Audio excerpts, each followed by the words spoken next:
It is. Are we too low? I think we're good. It works out.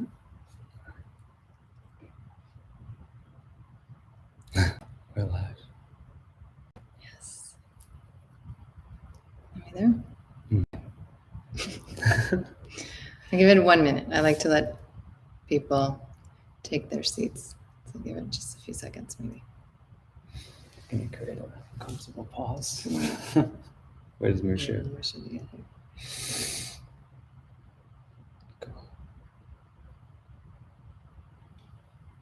I feel my immune system getting boosted right now, just counting the numbers.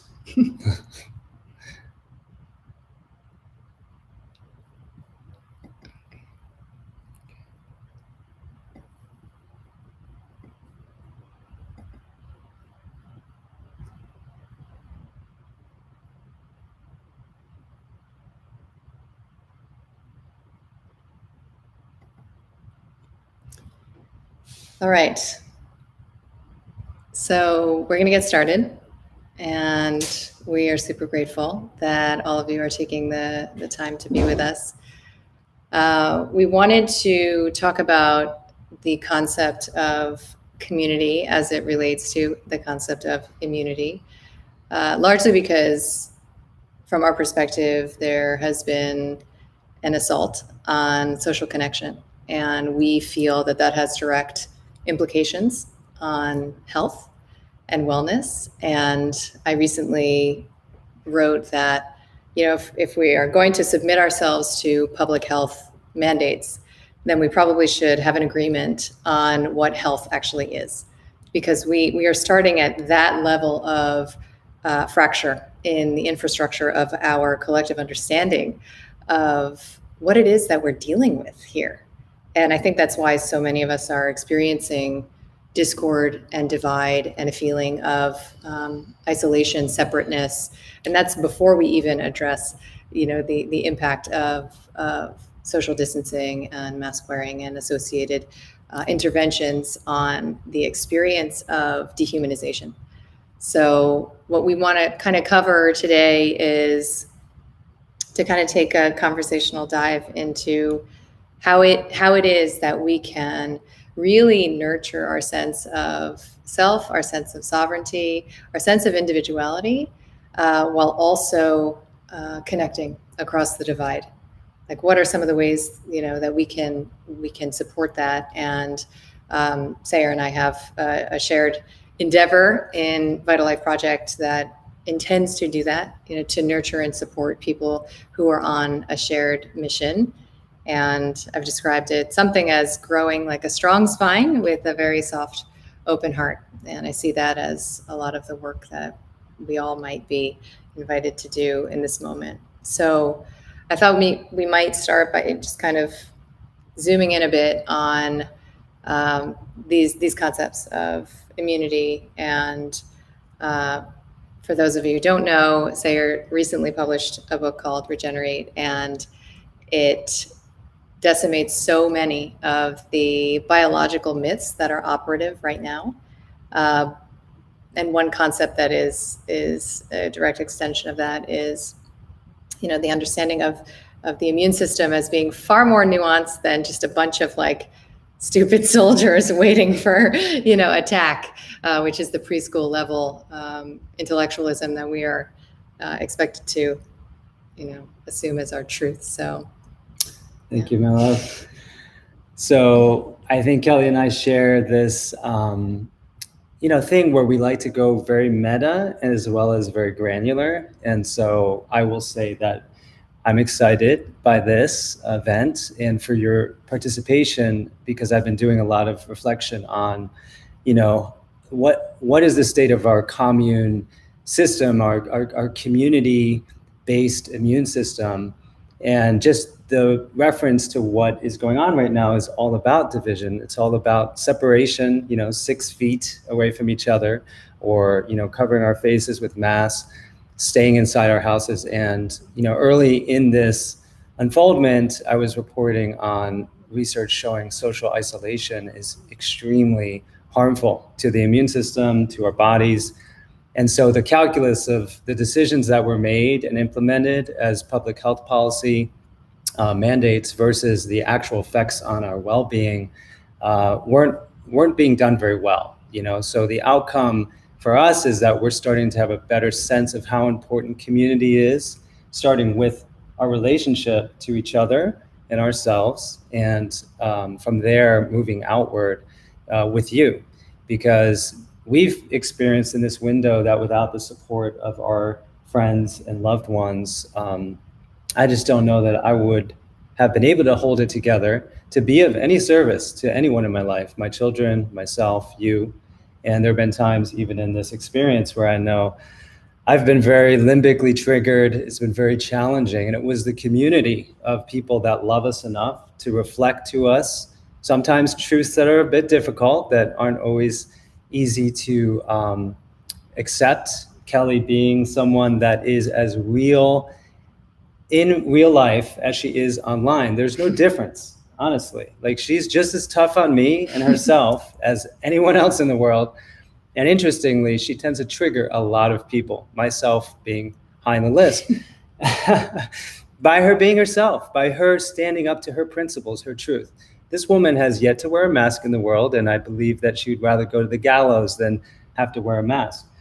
I've also naturally been inclined to follow that same principle, but there's also a point you reach where you have to have compassion for others.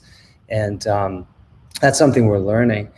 So that's a big meta level to some of the stuff that's encouraged us to do this. But when it comes down to what Kelly's saying related to the new biology, I find it absolutely fascinating that in this moment in time, we are presently infected with the belief that there are these invisible particles that are out there just to kill us.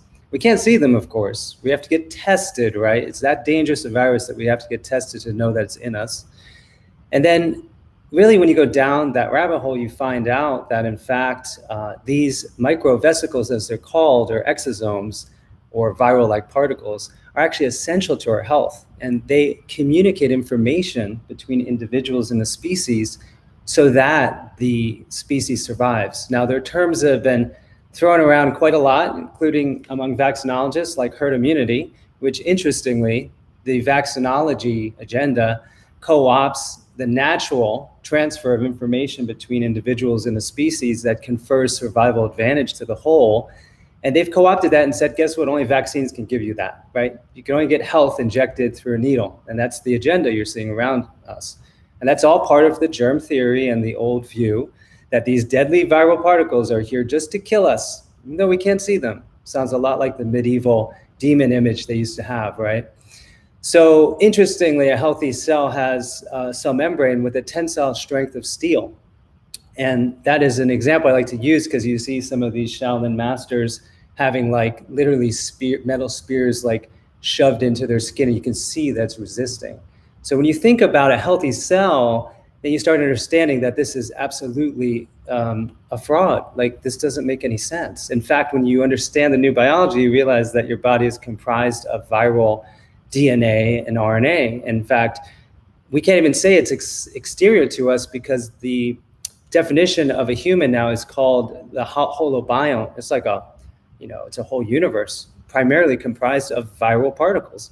So that helps to decimate this notion that we are presently under assault by one specific particle that came from Wuhan that actually no one has ever identified effectively, thanks to our colleague Andrew Kaufman and others who've pointed out that germ theory has nothing to stand on when it comes to the Koch postulates not being fulfilled.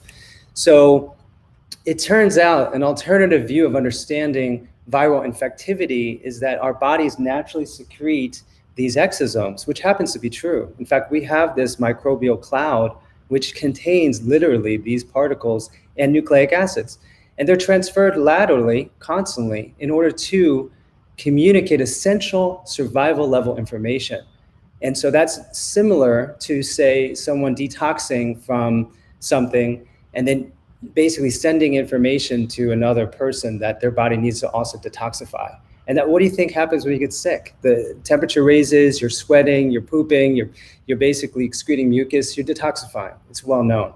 So when people get sick, it's not because a viral particle attacked them and it took down this body, right? Like, it's quadrillion times larger in mass than this little invisible particle. No, it's because a lifetime of exposures, often to totally unnatural vectors like non-native VMF and inappropriate foods and chemicals, has led them to need a healing crisis. And that is part of what is really at the basis for things like seasonal epidemic flus, et cetera.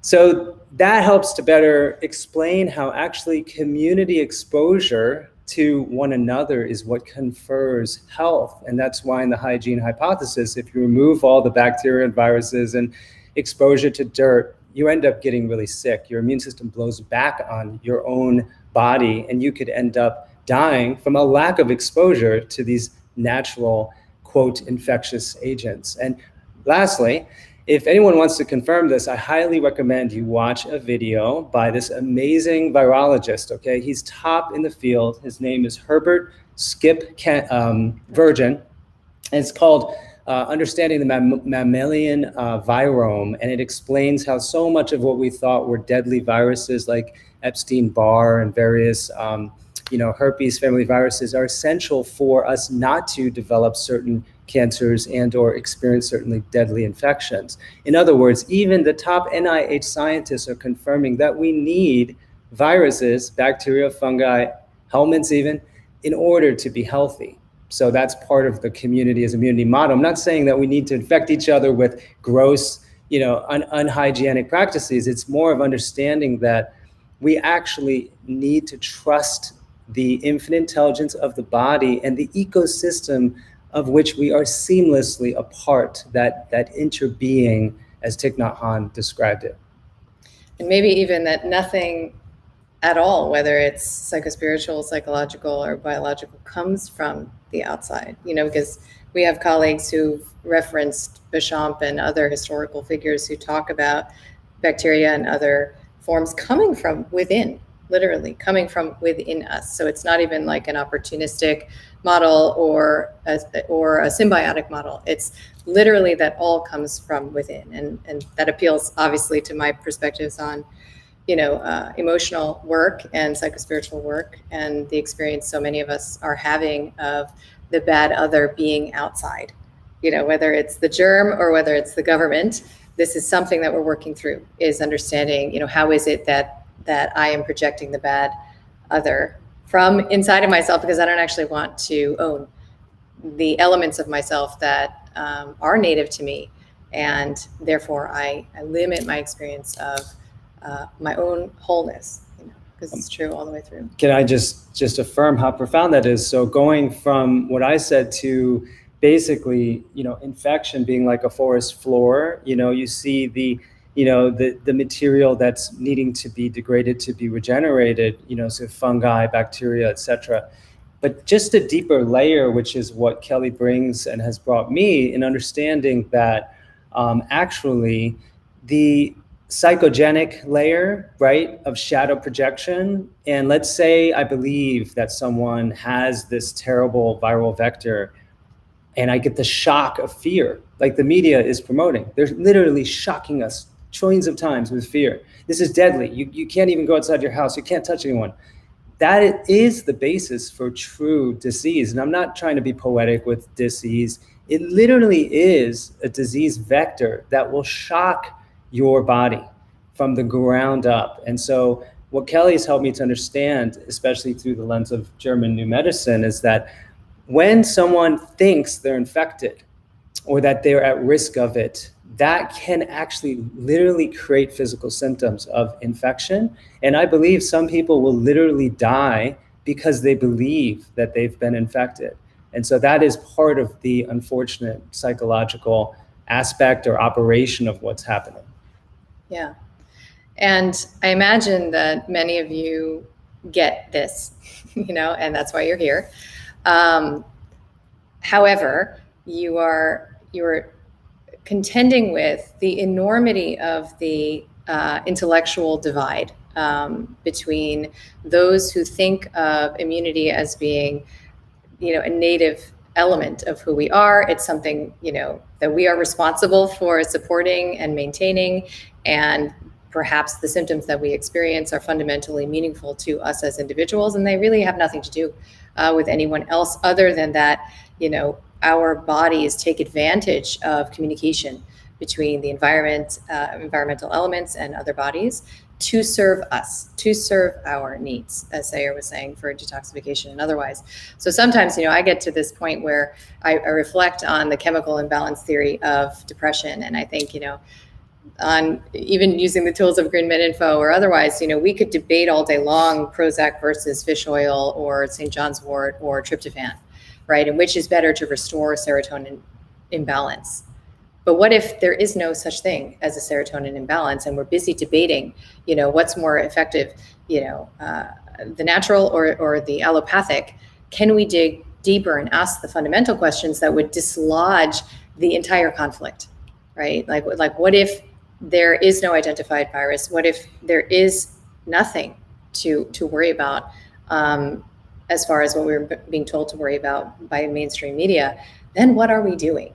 Are we dressing up in costumes that we're being ordered to comply with as a signal and sign of submission to the powers that would seek to control us? And what do we think about that? We may have divergent views about how to comport ourselves toward an authoritative government. And that's where I tend to think it's helpful to understand that many of us in our trauma bodies are relating to government as a parental figure. And we're relating to our peers, friends, family, and even strangers online as siblings, right? So it's that sibling rivalry that comes up, and we're vying in different ways to relate to the parentified power structure in a way that feels safe, either through rebellion, in our case, or through compliance, in the case of so many others.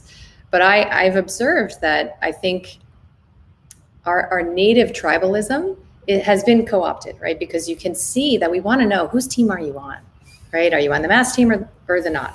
Which team in each of these conflicts, there's going to be groups that are segregated and pitted against each other.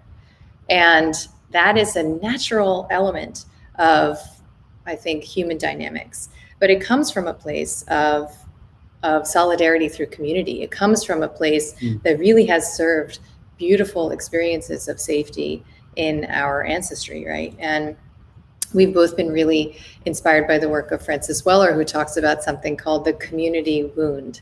And I remember the first time I went to a Kundalini festival, and I felt, among like minds, and my kids were running around, and it felt safe. And I had this experience of, wow, this is what it could be like. This is what life could be like, free, and I could just let my guard down, because I in my family of origin, I haven't necessarily had that experience since my awakening process began.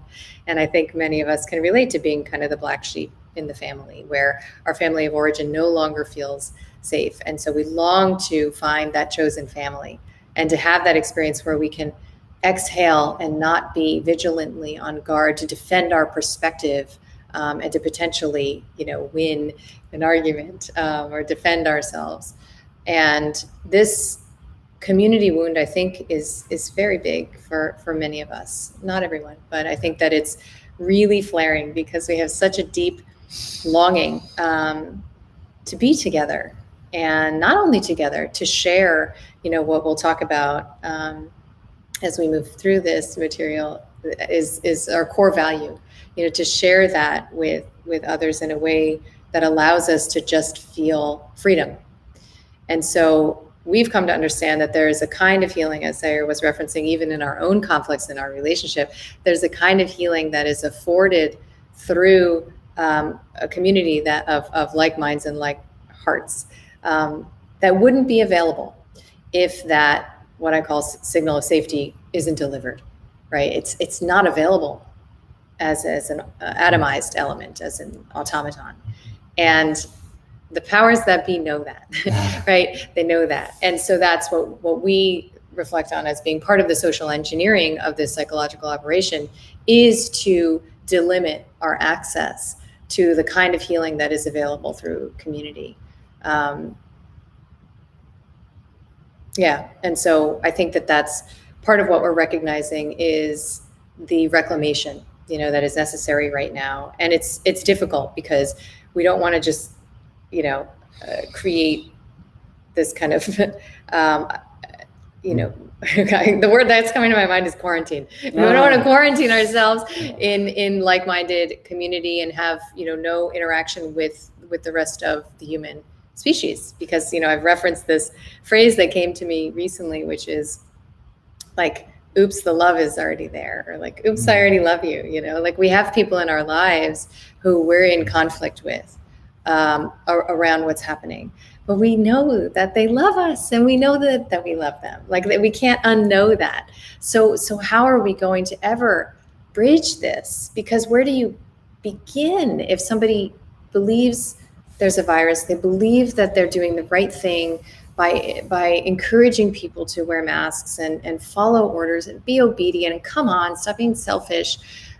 If they really believe that, there's probably no amount of information that is going to bridge that. So do you just cut them out for good? Do you just turn your back and go play with your friends? What do we do?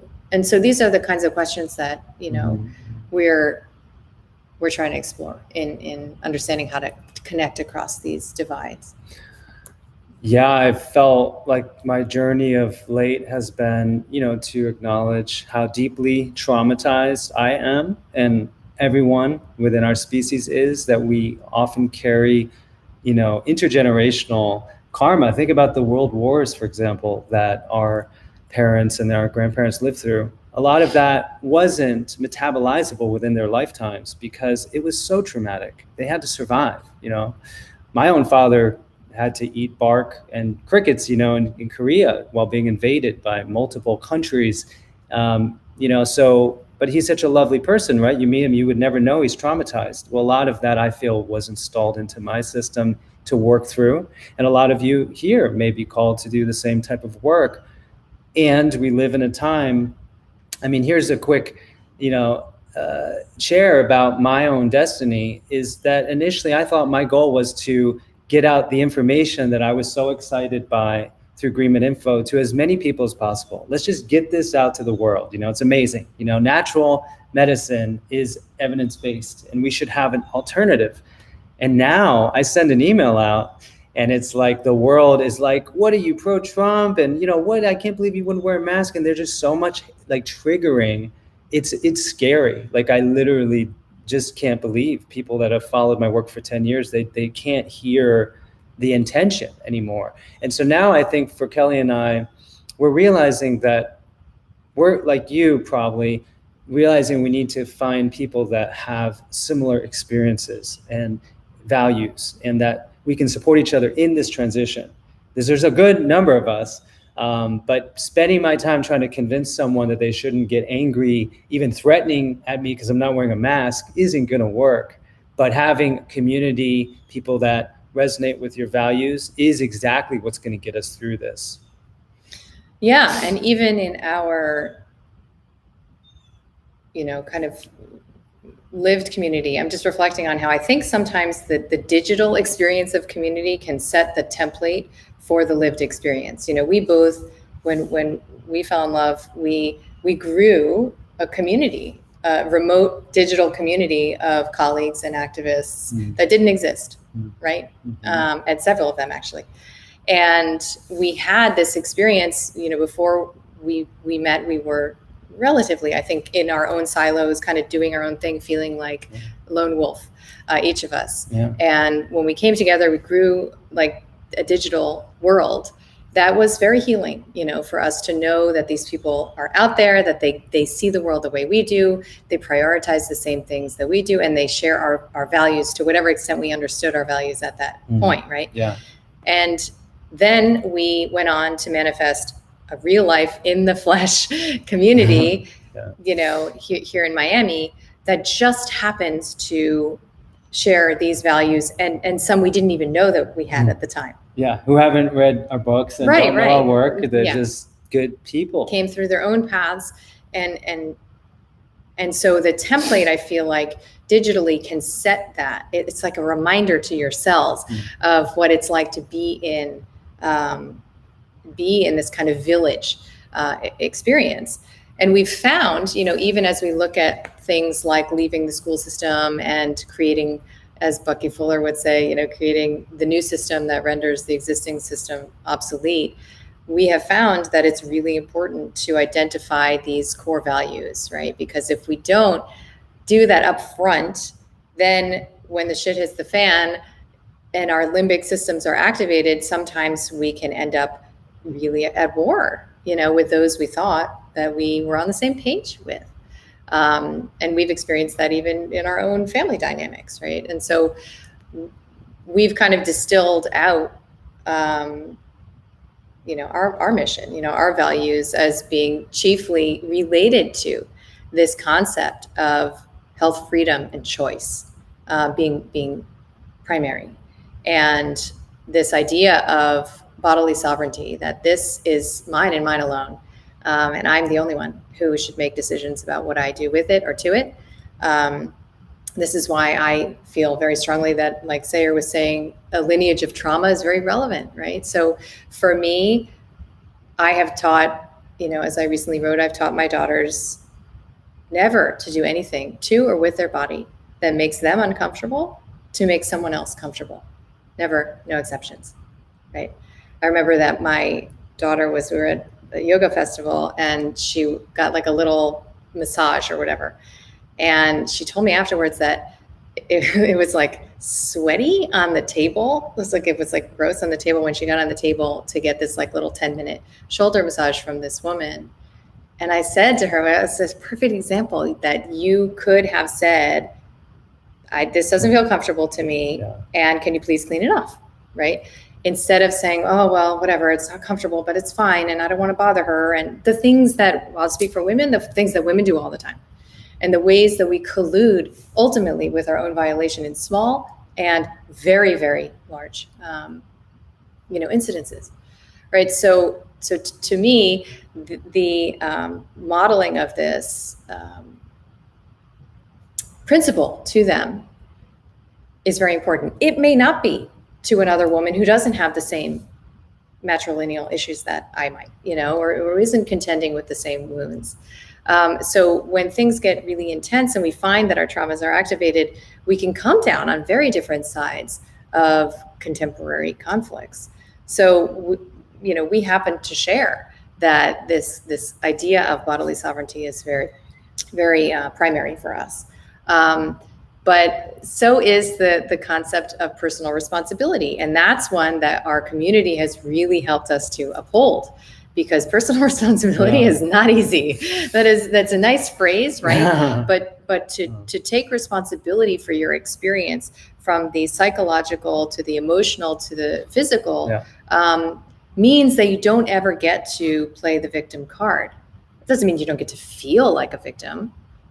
It doesn't mean anything like that. It just means that the narrative you're putting out to the world, the way that you're representing yourself to the world, is not through the lens of finger pointing, blaming, and airing that childlike, this isn't fair, kind of energy. Or at least if you do it, there's a consciousness around it. Yeah. And, taking that level of responsibility for your experience means that you choose not to empower anyone else to ruin your life or even your day, right? It's your choice. And then that we share, a passion for ever exploring, discovering, upholding the mystery of the human body and its infinite, regenerative capacity, which is something that we both just natively have come to. Yeah, I mean, so much of this is like the new love language, it just resonates so deeply. And when it comes to responsibility, that's the basis for advocacies around, for example, what's going on with the mandates right now. Like, we're responsible for our health, which is a really big thing. It also means that we are powerful enough to manifest conditions, for example, that we would otherwise give up to the, medical, military, industrial state, and they'll go ahead and reify it with a Latin or Greek word, and suddenly we can, be blocked into a bad mortgage of despair over how much a victim we are. And we share that understanding. I will say though, again, if it wasn't for community, it was not for the people in my life. Like, I ran a little men's gathering the other night for myself, because, it's a thing to have to go organize something. And, but I realize I need that for myself, for my own checks and balances. I need to be reflected from others what my weaknesses and strengths are, because if we're in our own little echo chambers, it won't really work out. So anyway, I feel like a lot of what we're speaking to is really what is going to help us navigate into a healthier, more beautiful world. As our colleague, we love to give him credit, Charles Eisenstein once wrote Best a book phrase ever. by that title. And that is what's going on, because this is a time, you could visualize it as a transition, or the contractions are getting tighter. I don't anticipate that things are going to get easier, actually, in the next 6 months. But that doesn't have to be a bad thing if we visualize the end result, which is an opportunity to be reborn and give birth to this new world that is clearly being, there's a possibility for it to manifest. So we do feel that your response right now, there's 700 people here that are resonating with something about this message. And that's extremely encouraging to us. Like Kelly and I really feel that there is hope when there are that many people that are starting to resonate with this way of seeing the world, and also realizing we don't want to be a victim anymore, and that we can't have daddy state come in and force some solution on us, that we'll take responsibility for our health. We don't like the system, then we're going to have to create our own. Yeah, and that's something that I've been witnessing in Vital Life Project, which is that I have as much to learn from those of you who I think have intuitively seen this coming, even if you weren't in the trenches clinically or as an activist, but you somehow saw that there was a reason for you to, relate to your life with independence, right? You somehow saw that there's a reason to grow a garden and to know how to cultivate, your own food. You somehow saw that, like, all of the different elements of researching alternative finances would come home to roost at some point. And I have found that I have so much to learn. I have one little angle on the medical and health front, and I'm so excited to learn from, these kind of quiet experts that I've found have been attracted to this community because of a native sovereignty, like a native kind of freedom-oriented and nature-oriented perspective on life. I wanted to read this quote because I love it. I read it recently in a meme.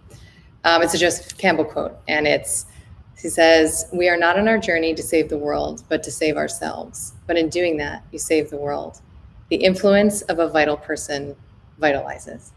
And I thought, wow, that's exactly, what it is that we're here to do. Because, Sayer and I and those who are kind of wired the way we are can definitely get into a place where we imagine that we have a personal responsibility to educate somebody else, to inform anyone, to spread the word, to wake people up, whether that's the public on social media or our newsletters, or whether it's a family member. However, deep down, we know that that's not really what we're here to do, right? It's an inside job.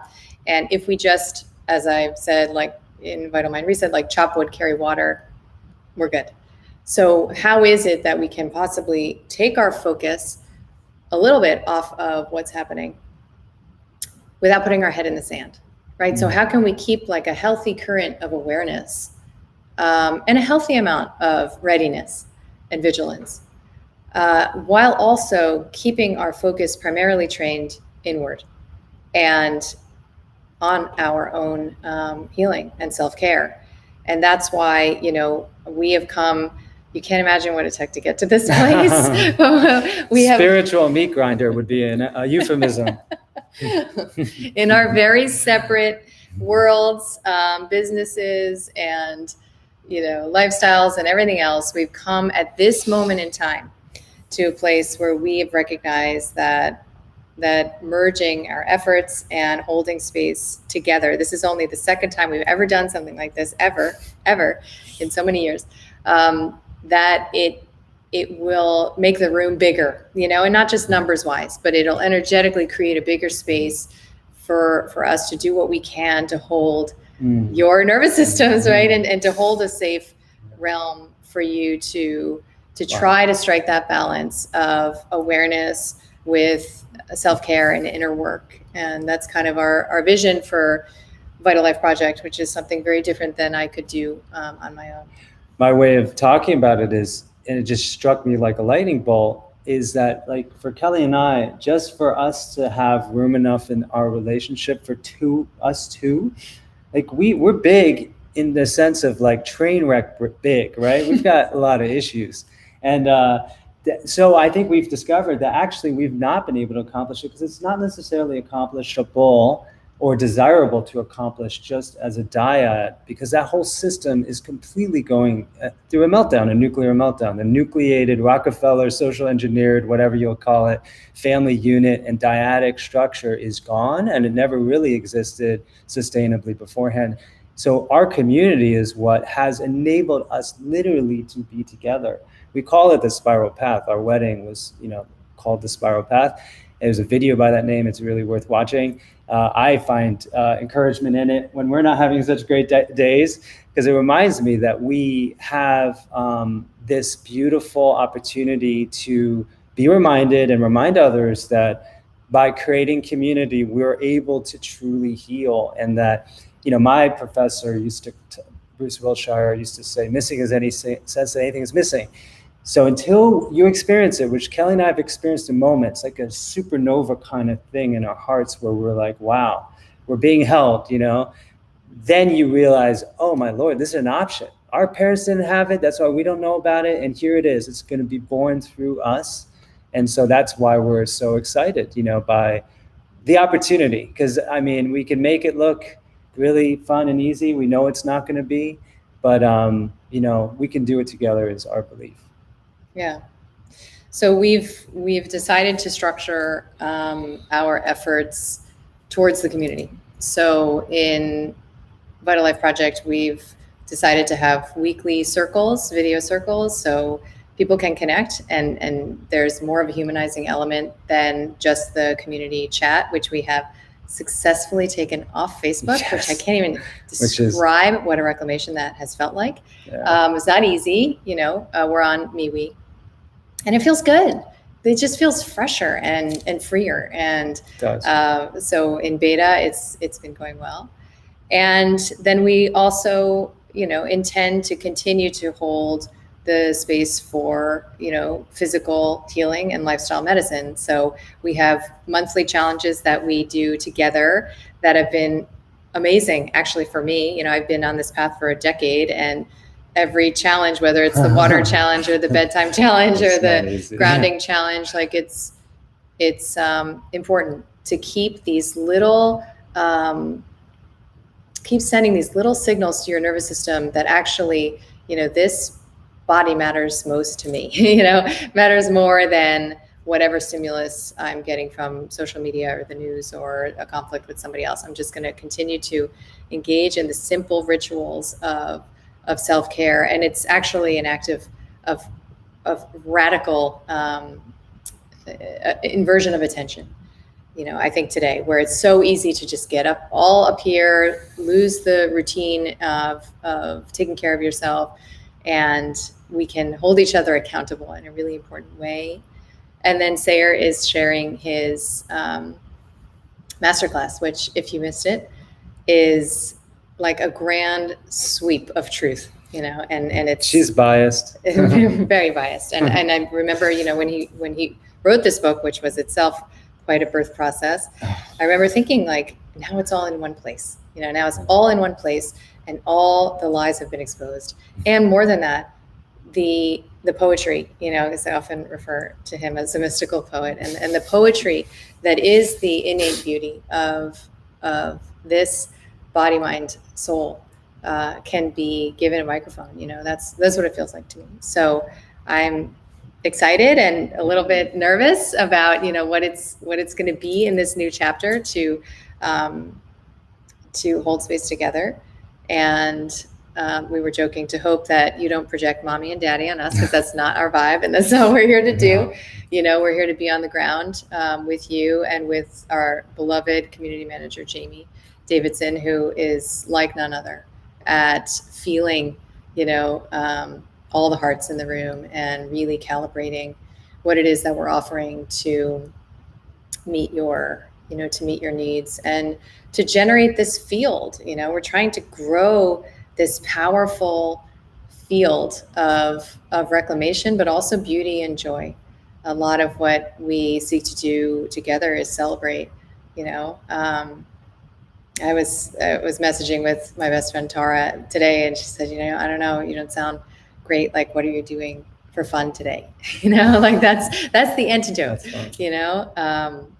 And I think that that's part of the consciousness that we are trying to weave in.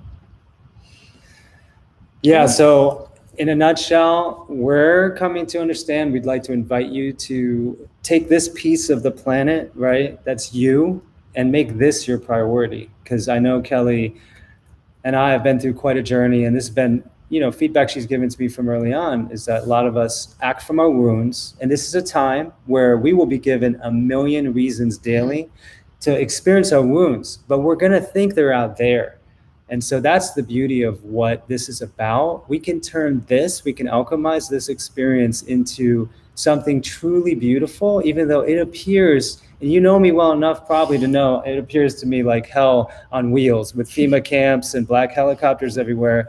So if I can do this work, then I'm sure you can do it too. And our intention is not volume and scaling. It's the opposite. We want a little walled garden for ourselves, and we are going to be gardening ourselves. That's literally what we're going to be doing, so that we can cohere together. And it's fine. It's not for everybody either, because it's hard, literally, to not come and make a comment that sounds like a little victim-y. I do it myself. So we're not looking for everybody to join. We just want those who really feel like, okay, this resonates. Let's try this together.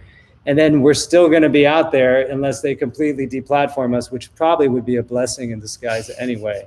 So, yeah. Yeah, I think we all sense that even over the next 6 months, let's say, that we're not getting off the ride yet. That we're still learning how to surf this, and to be able to do it together and to feel like we're not alone. With our, as far as we know, we are the only people on the internet offering, this kind of community, that's supportive of healing. Because this is not meant to be just like a chitty chat about current events. Like, we are here to work on ourselves. We are here to heal. We are here to learn how to prioritize self-care. And we're here to learn how to navigate this concept of health, to navigate this concept of the medical system, and what the relationship between that system and the government should be. How do we navigate that in real life? We're here to do that together. And I just don't know. I know that in my experience, almost every single colleague I can count on one hand, the clinical colleagues that I have, who I feel see this psychological operation for what it is. And so there are many, many memberships and support spaces for people who, believe that, in germ theory, and also want to boost their immune system with vitamin C and probiotics. That's out there. We are in a different space. And if it resonates with you in some way, I feel like you deserve, to be among dozens of other people who get that. And that's what we offer. We attract those people, and we put them all together in a room, and then hopefully we can, enjoy each other. And that's really our intention. So cool. Yeah. All right. So I want to thank everyone for listening. And if you are inspired to join us, we're offering Sayers Masterclass until tonight. And otherwise, come when you're ready. Thanks, everyone. We'll see you on the interwebs, as Kelly calls them. Ciao. Bye.